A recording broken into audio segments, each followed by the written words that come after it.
प्रदेश में उपचुनाव के नतीजे कल आएंगे। अब कुछ ही घंटों का वक्त बाकी रह गया है जब 3 सीटों पर जो उपचुनाव हुए, जनता ने जो अपना फैसला सुनाया वो सबके सामने आ जाएगा। जनता ने किसके फैसले पर मुहर लगाई है और किसके दावों को खारिज किया है वो कल यानी 8 दिसंबर को पूरी तरह से साफ हो जाएगा। लेकिन आज की रात सब पर भारी है। अपनी अपनी जीत का दावा करने वाले सियासी दल अब कल का इंतजार कर रहे हैं। यही रात अंतिम, यही रात भारी। रामपुर में आसिम रजा को आकाश सक्सेना चुनौती दे रहे हैं जो कि बीजेपी के कैंडिडेट है। खतौली में राजकुमारी सैनी के खिलाफ मदन भैया मैदान में है। यहां पर भी बड़ा दिलचस्प चुनाव हुआ है और उसके साथ एसपी के आरोप है कि चुनाव में बीजेपी ने सरकारी दबाव बनाया है, सरकारी मशीनरी का इस्तेमाल किया है, जबकि बीजेपी दावा कर रही है कि तीनों ही सीटों पर कमल खिलेगा। तो कुल मिलाकर एक तरफ ईवीएम की पहरेदारी हो रही है विपक्ष द्वारा, तो दूसरी तरफ भाजपा की तरफ से इसे हार की हताशा और हार से पहले का माहौल बताया जा रहा है। एक रिपोर्ट आपको दिखाते हैं, उसके बाद इस पर चर्चा की शुरुआत करेंगे।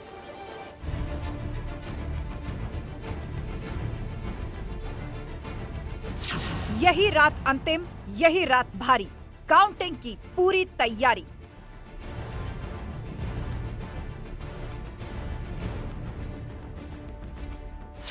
ईवीएम की पहरेदारी, जीत की कितनी दावेदारी। तीनों क्षेत्रों में जिस तरीके से लोकतंत्र की हत्या की गई, उसमें रामपुर में तो पराकाष्ठा पार हो गई। पहले हम लोगों ने अपने वोट को बचाने का काम किया, अब समाजवादी पार्टी के पोलिंग इंचार्ज नेता जो है ईवीएम की रखवाली करने का काम कर रहे हैं। मैनपुरी की जंग, लाल या भगवा रंग। अगर लोकतंत्र पुलिस से चलाओगे आप और विपक्षी पार्टी को आप डराओगे धमकाओगे, तो ये तो आप रामपुर ने मैं देखा, मैनपुरी में तो कम से कम समाजवादी कार्यकर्ता नेता इतने मजबूत थे, रामपुर में भी लड़े, लेकिन आप जितनी पुलिस की जरूरत नहीं उससे ज्यादा पुलिस। हम लोगों को विश्वास है कि तीनों सीटों पर कमल खिलेगा और इस विश्वास के साथ कल शुरू होने वाली मतगणना की प्रतीक्षा। रामपुर और खतौली किसकी भरेगी झोली। जो इनके गुंडे जो वोट डालने से रोकते थे, जो फर्जी मतदान कराते थे, ऐसे गुंडों के ऊपर आज हमारी सरकार ने कार्रवाई की है और आयोग के माध्यम से वो कार्रवाई हुई है। उन गुंडों को चिन्हित किया गया है और जिसके कारण से समाजवादी पार्टी परेशान है। बीजेपी का दावा, हर तरफ खिलेगा कमल। मैनपुरी जीत रहे हैं हम लोग। बिहार में जो हम पूर्णी में गए थे वो जीत रहे हैं। गुजरात 140, 145, 150 भी हो जाए वो भी, हिमाचल भी जीत रहे हैं। सत्य जीत रहा है। ये जो विकास की गंगा प्रधानमंत्री की बह रही है कि चुनाव परिणाम जिस दिन आएगा उसको हम रिकॉर्ड ब्रेकिंग डे कहेंगे। रिकॉर्ड टूटेगा उत्तर प्रदेश का और जो विजय यात्रा भारतीय जनता पार्टी की है वो अनवरत चलेगी।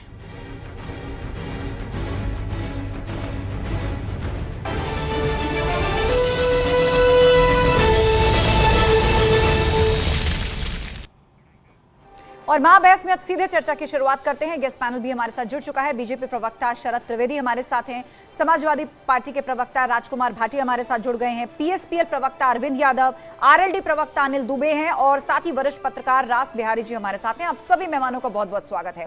तो इससे पहले विस्तार से चर्चा करें, आप लोगों के ओपनिंग रिमार्क्स जान लेते हैं। शुरुआत राजकुमार भाटी जी से करते हैं। राजकुमार भाटी जी, यही रात अंतिम, यही रात भारी, कैसी चल रही पहरेदारी? कोई गड़बड़ी तो नहीं हुई अभी तक? 30 सेकेंड। नहीं, मशीनों के स्ट्रांग रूम में पहुंचने के बाद तो गड़बड़ी की कोई सूचना नहीं है, लेकिन मतदान के दौरान जितनी ये गड़बड़ी कर सकते थे इन्होंने की। तीनों सीटों पर की। पुलिस का दुरुपयोग किया, प्रशासन का दुरुपयोग किया, लेकिन इसके बावजूद गठबंधन के प्रत्याशी तीनों जगह जीत रहे हैं। और अब जो कल काउंटिंग होगी, मैं समझता हूं कि 1 बजे 2 बजे तक रिजल्ट क्लियर हो जाएंगे। समाजवादी पार्टी और लोकदल दोनों पार्टी मिलकर, खतौली में हम दोनों मिलकर लड़े और मैनपुरी और रामपुर में हमारे प्रत्याशी थे। बहुत मजबूती से चुनाव लड़े। ठीक है, ठीक है। 30 सेकंड पूरे। रुक करते हैं शरद त्रिवेदी जी का। शरद त्रिवेदी जी, अभी तक समाजवादी पार्टी उसी आरोप पर कायम है कि ईवीएम फिलहाल तो सुरक्षित है, कोई गड़बड़ी नहीं है, कह रहे राजकुमार भाटी, लेकिन जो गड़बड़ी करनी थी वो वोटिंग के दौरान कर ली गई है। 30 सेकंड। देखिए, मैं ये सोच रहा हूँ कि ये बयान बहुत जल्दी दिया गया है। इस बयान को कल के लिए सुरक्षित रखना चाहिए था। कल जो पेशबंदी की जाती है वकालत में, पहले केस क्या है वो अलग चीज़ है, लेकिन बताना क्या है वो अलग चीज़ है। तो ये सारी चीजें कि ईवीएम मशीन खराब हो गई, रखवाली में चूक हो गई, या जो प्रशासन का गलत इस्तेमाल किया गया है, ये सारी चीजें कल बतानी चाहिए, क्योंकि कल फिर क्या बताएंगे। तो ये पहले से इन लोगों को तैयारी रखनी चाहिए कि साहब इस वजह से हम चुनाव हार रहे हैं, तो ये तो पहले ही से तय है कि साहब चुनाव हार रहे हैं, तो उसको कैसे पेश करना है, कैसे जनता के बीच में बताना, उसकी तैयारी है। लेकिन ये जल्दी हो गई।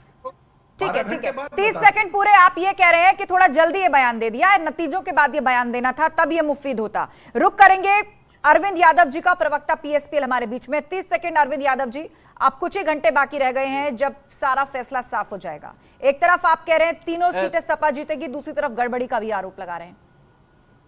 बिल्कुल आस्था जी, जिस तरीके से प्रशासन और शासन ने किया है तो आरोप तो लगेगा ही। आप देखिए ना कि भारतीय जनता पार्टी कहां चुनाव लड़ रही थी, चुनाव तो इनकी प्रशासन लड़ रही थी। जिस तरीके से वोटरों को घर से निकलने नहीं दिया गया, निकलने के बाद उसके पर्चे फाड़ के वापस कर दिया पुलिस ने, जाति सूचक गालियां दी गई, पूरी तरीके से कानून व्यवस्था प्रदर्शित कर रहा था कि इन्होंने किस तरीके से लोकतंत्र को लूट तंत्र में परिवर्तित कर दिया। इनकी गुंडई एकदम चरम पे रही। ऐसा चुनाव हम लोगों ने कभी नहीं देखा कि पूरी तरीके से संवैधानिक संस्थाओं को अपने कब्जे में लेकर के और किस तरीके से चुनाव होता वक्त पूरा 30 सेकंड पूरे, आगे विस्तार से आपकी बात सुनेंगे, लेकिन फिलहाल अनिल दुबे का रुख करेंगे। प्रवक्ता आरएलडी हमारे बीच में है। अनिल दुबे जी, 30 सेकंड आपके ओपनिंग रिमार्क्स। कल रिजल्ट का दिन है, जनता ने क्या तय किया है, ये सब कुछ साफ साफ हो जाएगा। देखिए आस्था जी, जनता ने तय कर लिया है कि भारतीय जनता पार्टी के खिलाफ मतदान जनता ने किया और वो दिखाई भी पड़ा। ये अलग बात है कि चुनाव भारतीय जनता पार्टी ने नहीं लड़ा, चुनाव प्रशासन ने लड़ने का काम किया। राष्ट्रीय लोकदल और समाजवादी पार्टी गठबंधन प्रशासन से लड़ता रहा और उन्होंने दुरुपयोग की पराकाष्ठा कर दी। सीओ राकेश सिंह मतदाताओं को डराने धमकाने का काम कर रहे थे। बीजेपी तो चुप बैठ गई थी, प्रशासन के लोग चुनाव लड़ने का काम कर रहे थे। बावजूद इसके जनता ने जो है जरा भी दबाव में नहीं आई, जनता ने भरपूर मतदान किया। ठीक है अनिल, लोकदल समाजवादी पार्टी का समय पूरा जीतने जा रहा है। ठीक है, आप भी जीत का दावा कर रहे हैं। रुक करते हैं वरिष्ठ पत्रकार रास बिहारी जी हमारे बीच में। रास बिहारी जी, आपका क्या आकलन है, ये जो तीनों उपचुनाव हुए तीनों सीट पर, क्या ये कोई संदेश लेकर के आएंगे इन चुनाव के नतीजों से, चाहे वो भाजपा हो या सपा? क्या संदेश देने का कोशिश करेगी? इस पर जीत या हार कितनी अहम है बीजेपी के लिए भी और सपा के लिए भी? देखिए, इसमें समाजवादी पार्टी और राष्ट्रीय लोकदल के लिए चुनाव के नतीजे बहुत मायने रखते हैं, क्योंकि रामपुर विधानसभा सीट और मैनपुरी लोकसभा सीट ऐसी है कि जहां पर भारतीय जनता पार्टी आज तक जीत नहीं पाई।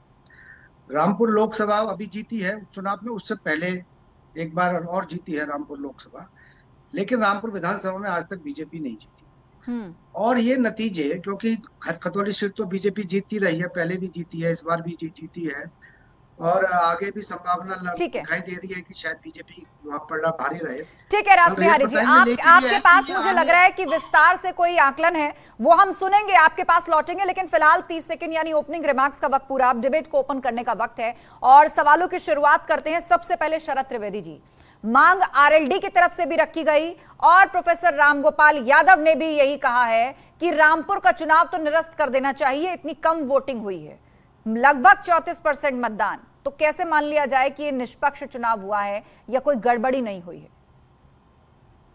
आस्था जी, पिछले चुनाव में जो प्रदेश का चुनाव था उसमें ये आरोप लगाया गया था कि भाजपा ने 20,000 जो वोटर थे वो एक जाति और एक धर्म के जो है जो वोटर लिस्ट से हटवा दिए थे।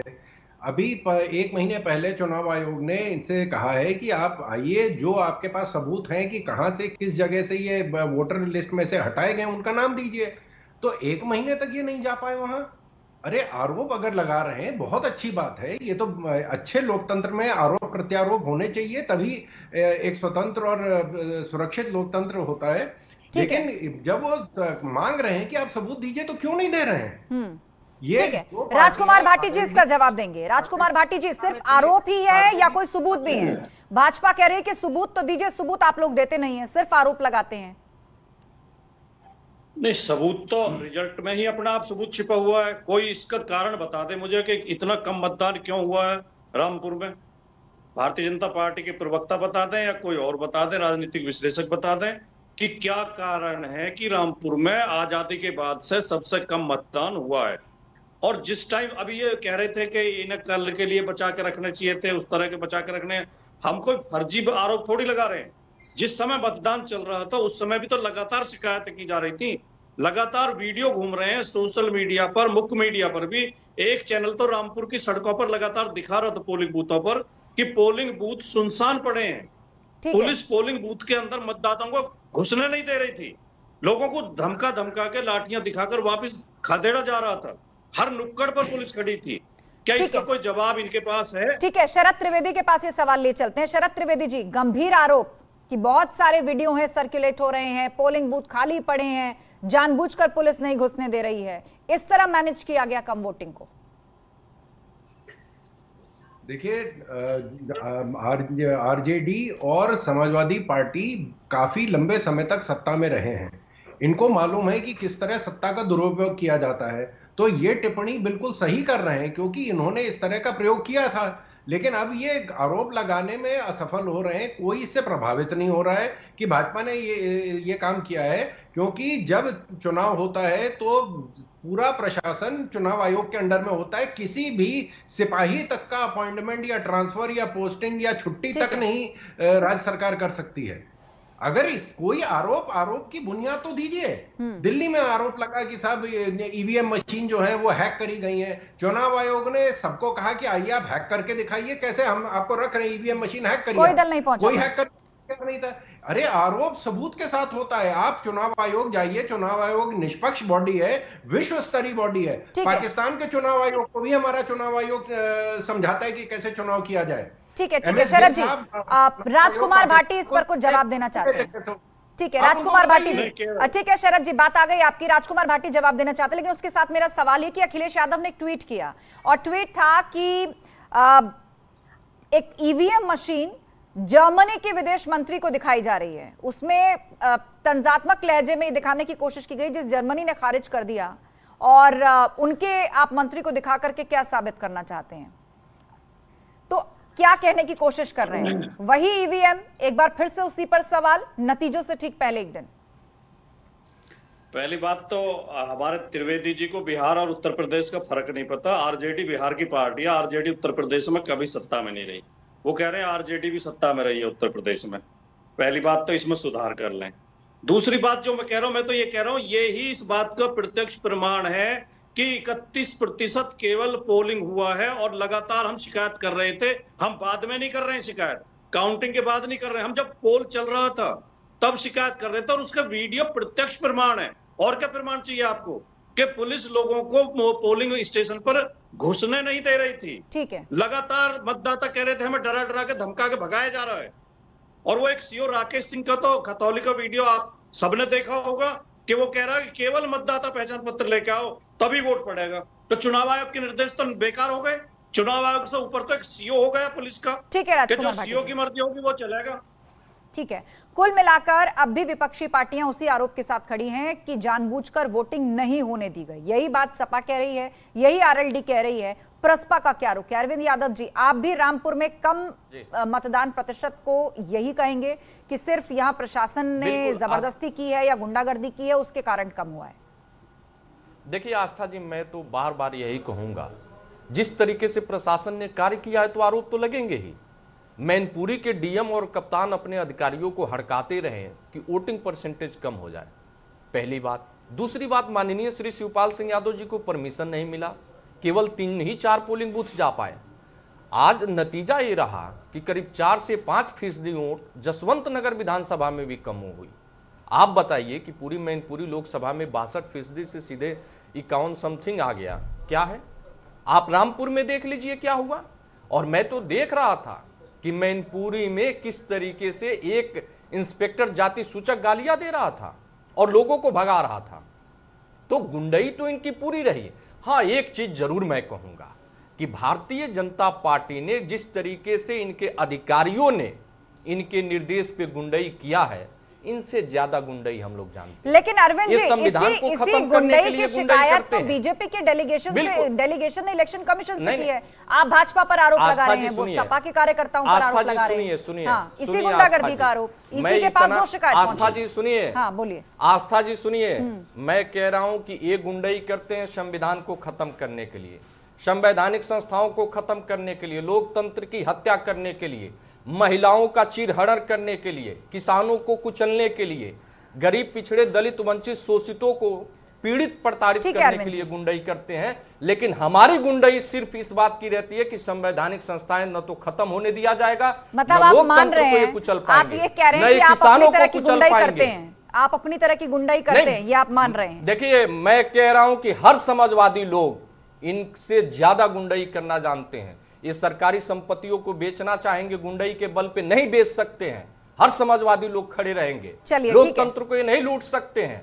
इन्होंने पूरा प्रयास किया है और लूटने का पूरा कहीं भी कमी कसर नहीं छोड़ी आस्था जी। बस 2 सेकंड लूंगा। अच्छा ठीक है, खतौली पूरा से कीजिए लेके क्योंकि उसके रामपुर और बाद मैनपुरी में इन्होंने क्या किया, अनिल दुबे जी, क्या तांडव मचाया, किस तरीके की गुंडई की, सबने देखा है। और सत्ता सतत नहीं रहती है आस्था जी, भारतीय जनता पार्टी को समझ लेना चाहिए, सत्ता परिवर्तन होगी और इनसे ज्यादा गुंडई हम लोग ठीक है, वो जनता को तय करना है। और बस अब कुछ ही घंटों का वक्त रह गया है, सुबह 8 बजे से काउंटिंग शुरू हो जाएगी। शांत हो जाइए अरविंद जी, बात आ गई आपकी, बात आ गई अरविंद जी, शांत हो जाइए। रुक करेंगे अनिल दुबे जी का, प्रवक्ता आरएलडी हमारे साथ है। अनिल दुबे जी, घूम फिरकर सभी विपक्षी पार्टियां जब इस तरह का आरोप लगाती हैं कि ईवीएम में गड़बड़ी हो सकती है, प्रशासन ने गुंडागर्दी करी, वोट नहीं देने दिए गए, इस तरह के जब आरोप लगते हैं तो भाजपा कहती है कि हार का डर सता रहा है। पहले से आप लोग माहौल बना रहे हैं, पर यह भी कह रहे हैं कि हम तीनों सीट जीतेंगे। आप दोनों हाथ में लड्डू लेकर चलना चाहते हैं, हालांकि अब नतीजे स्पष्ट होने में कोई बहुत ज्यादा वक्त नहीं है। देखिए, नतीजे तो कल आ जाएंगे, नतीजे जो आने हैं वो पता है, नतीजे पता है कि भारतीय जनता पार्टी हार रही है। अगर ये हार न रहे होते तो ये प्रशासनिक गुंडई, प्रशासनिक मशीनरी को इस तरह से न लगाते। प्रशासनिक मशीनरी रामपुर में भी लगी रही, खतौली में भी लगी रही, मैनपुरी में भी लगी रही, सभी जगह इन्होंने प्रशासन का दुरुपयोग किया। लेकिन प्रशासनिक दुरुपयोग इसलिए इनका संभव नहीं हो पाया कि जनता इस बार बहुत जागरूक थी, जनता इनके खिलाफ थी और जनता ने जो है गठबंधन के पक्ष में, समाजवादी पार्टी के पक्ष में, राष्ट्रीय लोकदल के पक्ष में मतदान करने का काम किया। और ये तो मतलब खतौली में आपको ये शिकायत नहीं है कि वोटर्स रोके गए, खतौली में आपको शिकायत नहीं कि वोटर्स रोके गए, क्योंकि आपने अभी कहा कि जनता ने बढ़ चढ़कर भाग लिया, काम किया। हाँ, आप कह रहे थे जनता ने बढ़ चढ़कर भाग लिया को हमने शिकायत और विफल हो गया उनकी साजिश की। सीओ खतौली तो केवल एक जात विशेष के लोगों को कह रहे थे कि वोटिंग मतदाता पहचान पत्र के साथ ही आइए, ठीक है, आधार कार्ड लेकर के मत आइए। चुनाव आयोग चिल्लाता रहा कि आधार कार्ड मान्य है, लेकिन सीओ खतौली को आधार कार्ड मान्य नहीं था। वहां के दरोगा वोटरों को धमकाने का काम कर रहा था। हम लोगों ने निर्वाचन आयोग से शिकायत की, लेकिन इसके बावजूद भी जनता ने इनके दबाव में नहीं आई, जनता ने ठीक है। यानी खतौली में आपने कहा कि जनता किसी के दबाव में नहीं आई, उसने बढ़ चढ़कर वोटिंग में हिस्सा लिया। तो घूम फिरकर ये आरोप जो है वो रामपुर के लिए, जहां कम पोलिंग हुई है, उसका कारण और क्या हो सकता है, रुक करेंगे रास बिहारी जी का, वरिष्ठ पत्रकार। रास बिहारी जी, रामपुर में कम वोटिंग परसेंटेज का क्या कारण हो सकता है? सीधे तौर पर विपक्षी पार्टियां आरोप लगा रही हैं कि वोटर्स को रोक दिया गया, जानबूझकर पोलिंग नहीं होने दी गई। लेकिन आप वरिष्ठ पत्रकार हैं, वोटिंग कम हो या ज्यादा हो, कई फैक्टर्स पर इसका आकलन किया जाता है। मसलन रामपुर बीते 3 साल में लगातार चुनाव में जाता रहा है, कभी लोकसभा का उपचुनाव हो रहा है, कभी यूपी विधानसभा चुनाव हो रहा है, फिर विधानसभा का उपचुनाव हो रहा है। क्या लग रहा है आपको? इससे पहले जो लोकसभा उपचुनाव हुआ, उसमें भी वोटिंग परसेंटेज काफी कम रहा, खासकर जो रामपुर विधानसभा सीट में, उसमें भी 31.49% मतदान रहा ये लोकसभा उपचुनाव में रामपुर विधानसभा सीट में। लेकिन उससे पहले अगर आप देखेंगे तो 2019 के विधानसभा उपचुनाव में भी 41.56% रहा। तो ये एक वजह जो है, कुछ कारण वहां के स्थानीय कारण कुछ रहे होंगे, ठीक है। लेकिन सबसे बड़ी बात यह है कि जिस तरह से विपक्षी दल आरोप लगा रहे हैं कि वहां पर अफसरों ने सत्तारूढ़ दल के पक्ष में काम किया, मैं देख रहा हूँ कि मीडिया में इस तरह के आरोप नहीं आ रहे। मीडिया की तरफ से भी जब कहीं चुनाव होता है ये सब सोशल मीडिया के हवाले से कहा जा रहा है या पॉलिटिकल पार्टीज कह रही हैं कि ये सब सोशल मीडिया पर सर्कुलेट हो रहा है, लेकिन कितना झूठ कितना सच, शिकायत अगर सही फोरम पर ना पहुंचे या उस जगह ना पहुंचे उन्हीं वीडियोस को दिखा करके, तो उसको कितना सत्यापित माना जाए, ये भी एक बड़ा सवाल होता है। सोशल मीडिया पर बहुत कुछ सर्कुलेट होता है, वो कितना पुराना है कितना नया है, फ्रेश है तो वो शिकायत के तौर पर गया कि नहीं गया सही जगह पर, ये भी बहुत सारे सवाल होते हैं जो जुड़े हुए होते हैं। शरद त्रिवेदी जी, ठीक है रास बिहारी जी, लौटेंगे आपके पास। शरद त्रिवेदी जी, ये सारे सवाल हैं जो चुनावी मंचों से पूर्व में भी हमने सुने हैं, पूर्व में भी जो चुनाव हुए उन पर भी ऐसे ही जो है वो शिकायतें सामने आती हैं। वोट नहीं पड़े थे तब भी हम ये शिकायत सुन रहे थे, और वोट पड़ गए हैं अब भी वही स्क्रिप्ट है। आस्था जी देखिए, दिल्ली में 20 साल से हमारी सरकार नहीं है, और पिछले 8 साल से जो दिल्ली पुलिस है वो केंद्र सरकार को रिपोर्ट करती है, और आज दिल्ली में हम लोग म्युनिसिपल कॉर्पोरेशन के चुनाव में भारतीय जनता पार्टी के खिलाफ वोट पड़ा है। क्या दिल्ली में हम पुलिस का इस्तेमाल नहीं कर सकते थे? राजस्थान में कांग्रेस सरकार से पहले हमारी सरकार थी, क्या वहां हम इस्तेमाल नहीं कर सकते थे तंत्र का? और तब हमारी केंद्र में भी सरकार थी। लेकिन दिक्कत यह है कि जब हमारे मित्र जो विपक्ष के हैं, देखिए हार जीत अपनी जगह है, लेकिन एक निष्पक्ष बॉडी, संवैधानिक बॉडी जिसका विश्व में नाम है, उसके खिलाफ इस तरह के आरोप लग रहे हैं, और हमारा इतना जबरदस्त हमारे राजकुमार भाटी जी इस पर जवाब देंगे। राजकुमार भाटी जी जवाब क्या देंगे आप इस पर? कई बड़े स्टेट्स भाजपा के हाथ से निकल गए, दिल्ली का म्युनिसिपल चुनाव जो हुआ उसमें भाजपा के खिलाफ वोट पड़ा, वहां ईवीएम या सरकारी मशीनरी का दुरुपयोग नहीं हो सकता था, जब केंद्र में भी भाजपा की सरकार है, राज्य में पूर्व में रही है। हाँ, अगर इनका तर्क ठीक मान लिया जाए तो, अगर इनका तर्क मान लिया जाए तो फिर तो कल को डाकू ये तर्क देने लगेंगे कि बैंक तो रास्ते में कई पड़े थे, वो क्यों नहीं लूटे हमने एक बैंक की क्यों लूटा, दूसरा बैंक भी तो उसे क्यों नहीं लूटा, और इस आधार पर कोर्ट बरी कर देंगे डकैत को कि हाँ ये तो बात ठीक कह रहे हैं, बैंक तो 10 थे, एक ही बैंक क्यों लूटा इन्होंने, अगर ये बैंक लूटना गए थे तो। दूसरे, अभी जो रास बिहारी जी कह रहे थे कि कुछ स्थानीय कारण रहे होंगे जिससे मतदान कम हुआ, मुझे तो नहीं पता क्या कारण रहे, लेकिन विपक्ष का आरोप गलत है। बड़े महान लोग हैं, इन्हें कारण भी नहीं पता, ये गए भी नहीं, इन्होंने जांच पड़ताल भी नहीं की, और कुछ कारण रहे होंगे, अच्छा लेकिन विपक्ष का आरोप गलत। ये चोर डाकू का जो आपने एग्जाम्पल दिया, शरद त्रिवेदी। देखिए राजकुमार जी मुझसे बड़े हैं, मैं उनके बहुत सम्मान करता हूं, लेकिन दिक्कत ये है कि अगर जो आज ये खंबा नोच रहे हैं, इसकी जगह अगर वो इस पे ध्यान देते कि उनके कर्म क्या थे, पिछले 25 साल क्या कर्म करे थे उत्तर प्रदेश के, किस हालात में उत्तर प्रदेश हम लोगों को मिला था, अगर ये उस समय इन्होंने सही काम किया होता तो आज ये दिन ना देखने पड़ते, आज ये आरोप प्रत्यारोप न होना करना पड़ता है, आज ये लोग सत्ता में होते। केंद्र में 2 बार ये चुनाव हारे हैं, राज्य में 2 बार चुनाव हारे हैं, क्योंकि ईवीएम मशीन खराब थी। 25 साल ईवीएम मशीन खराब नहीं थी, 25 साल बैंक में कोई डकैती नहीं पड़ी। पंजाब में हम लोग चुनाव, हमारा नतीजा भारतीय जनता पार्टी के खिलाफ हुआ, ना वहां गुंडागर्दी हुई, ना वहां मशीन का गलत इस्तेमाल हुआ, बिल्कुल सब सही था। अगर यही चीज थी तो 100 सीटों पे राजकुमार जी इसका जवाब देना चाह रहे हैं, विजयी हुई है, वो सीटें यहाँ पे क्यों मिली? बोले राजकुमार, उसमें भी इनको हारना चाहिए। अरे आप असली समस्या को आप जानबूझ के घुमा रहे हैं। आप इस बात का जवाब नहीं दे रहे हैं कि रामपुर में पुलिस ने वोट क्यों नहीं पड़ने दिया, पुलिस ने मतदान को प्रभावित क्यों किया, शराब क्यों बांटी गई, रुपए क्यों बांटे गए, ईवीएम खराब होने का तो हमने कोई आरोप लगाया ही नहीं। आप बार बार कह रहे हैं ईवीएम ठीक है, चुनाव कल कुछ भी हो रिजल्ट, लेकिन वह सरेआम जो दिखाई दे रहा है, पुलिस लोगों को धमका रही है, वोट नहीं डालने दे रही है, उसका जवाब आपने अभी तक नहीं दिया। आपको ये जवाब देना चाहिए कि पुलिस वहां डिस्टर्ब क्यों कर रही थी, और चुनाव आयोग इसका संज्ञान क्यों नहीं लेता कि इतना कम मतदान क्यों हुआ है।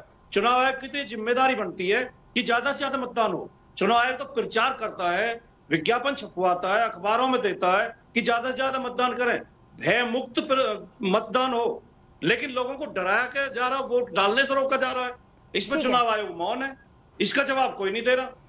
ठीक है शरद त्रिवेदी जी, सवाल यहाँ सरकार पर भी है, प्रशासन पर भी है, और चुनाव आयोग को भी घेरा जा रहा है कि वो भी निष्पक्ष तरीके से काम नहीं कर रहा है। एक संवैधानिक संस्था पर भी ये बड़ा सवाल है। आस्था जी, ये दिक्कत सिर्फ वहां होती है जहां भाजपा जीतती है, जहां भाजपा के खिलाफ वोट जाता है वहां ये कोई समस्या नहीं होती। मैं इसी बात को कह रहा हूं क्योंकि यहां इनको पता है पहले से ही कि क्या नतीजा निकलने वाला है, क्या वहां पे काम हुआ था, इनको पहले से पता है। ये पहले से ही पेशबंदी की जा रही है। वकालत में, मैं पेशे से वकील हूं, वकालत में केस क्या होता वो अलग चीज है, हमको पेश क्या करना वो अलग चीज है। हमको पहले से जनता के सामने तैयारी करनी है कि जनता को हम क्या बताएं, जनता को किस तरह हम पेश करें कि हम क्यों हारे थे, क्योंकि जनता इनसे सवाल पूछेगी, इनका पार्टी इनसे सवाल पूछेगी कि आप सत्ता से बाहर हैं। पिछले 8 साल में, आप 8 साल में 4 चुनाव हार चुके हैं, हर 2 साल बाद एक चुनाव हार जाते हैं। तो किसी पे ठीकरा फोड़ना है कि जी सरकार गलत इस्तेमाल कर रही है, इनके समय में आपका कहना है कि हार की हताशा है, जो स्टेट बीजेपी के हाथ से निकल जाता है तो वहां चुप्पी साध ली जाती है, लेकिन जहां बीजेपी जीतती है वहां पर इस तरह के सवाल अब स्वाभाविक हो गए। अरविंद जी, डिबेट अंतिम पड़ाव में आप कुछ कहना चाहते हैं 20 सेकंड। हाँ देखिए, मैं बिल्कुल ये कहना चाहता हूं कि शरद त्रिवेदी जी बताएं ना कि मैनपुरी की पुलिस ने क्या नहीं किया। बाउंड्री वाल कूद के ब्लॉक प्रमुख के घर में घुस जाना, एक जात विशेष के नेताओं को किस तरीके से कैद कर लेना, एक जात विशेष के लोगों को किस तरीके से कैद कर लेना, जिधर समाजवादी पार्टी के वोटर थे, जिधर आरएलडी के वोटर थे, उनको पूरी तरीके से घेराबंदी कर देना। रामपुर में एक जात विशेष के धर्म के लोगों को निकलने न देना, लाठियां मारना, पर्चा फाड़ के फेंक देना, कौन कर रहा था महोदय, किसके निर्देश पे हो रहा था? और आरोप तो लगेंगे, चुनाव आयोग पे भी सवाल खड़े होंगे और सत्ता शासन पे भी यही सवाल खड़े आरोप होंगे। बीजेपी ने भी समाजवादी पार्टी पर लगाया है और मैनपुरी के ही अंदर। इस तरीके के हथकंडे ठीक है अरविंद जी, बात आ गई आपकी। जाते जाते मैं कहना चाहूंगी कि शरद त्रिवेदी जी, घूम फिरकर तमाम विपक्षी पार्टियां एकजुट हैं, लामबंद है और इसी चीज को पुरजोर तरीके से आगे रखा जा रहा है कि मैनपुरी में भी जो है वो जबरदस्ती हुई है प्रशासन की, रामपुर में तो हद ही पार हो गई, खतौली में लेकिन जनता ने मोर्चा संभाला, वो किसी के दबाव में नहीं आई और वोटिंग हो गई। आस्था जी, मैं फिर वही एक बात कह रहा हूं, दोहरा रहा हूं कि हमारा वोटर हर जाति और हर धर्म का वोटर हमारा है। हमारी जाति विशेष का वोटर ही नहीं है, हमारे धर्म विशेष का वोटर है ही नहीं। तो पड़ जाने दिए होते वकील साहब, सभी अरे वोट पड़ जाने दिए होते, धर्म में है, जिसका वोटर एक धर्म का है, एक जाति के ठीक है, एक एक करके बोलिए, मैंने सबको बराबर समय दिया, एक साथ क्यों बोलते हैं आप लोग? समय वैसे भी खत्म हो रहा है, एक साथ बोल पड़ते हैं, मैं सबको बराबर समय देती हूँ। इतना ही विकास किए थे तो आप वोटरों को निकल जाने दिए होते, वोट पड़ जाने दिए होते। चलिए ठीक है, सबने अपना अपना दांव चल दिया, किसी ने विकास के नाम पर वोट मांगा, किसी ने जातिगत समीकरण को साधा, किसी ने मंच से इमोशनल स्क्रिप्ट पढ़ी, किसी ने मंच से अलग अलग तरह की बयानबाजी की जिस पर बहुत एतराज सामने आए, और इतना ही नहीं, मंच से एक धर्म विशेष के लिए संदेश भी देने की कोशिश की गई। कुल मिलाकर हर सियासी पार्टी ने अपना अपना दांव चल दिया और जनता ने उस पर फैसला भी सुना दिया। आप सभी मेहमानों का बहुत बहुत शुक्रिया चर्चा में शामिल होने के लिए। तो अब कुछ घंटों का वक्त रह गया है जब उत्तर प्रदेश में उपचुनाव की तीनों सीटों पर जनता ने क्या डिसाइड किया।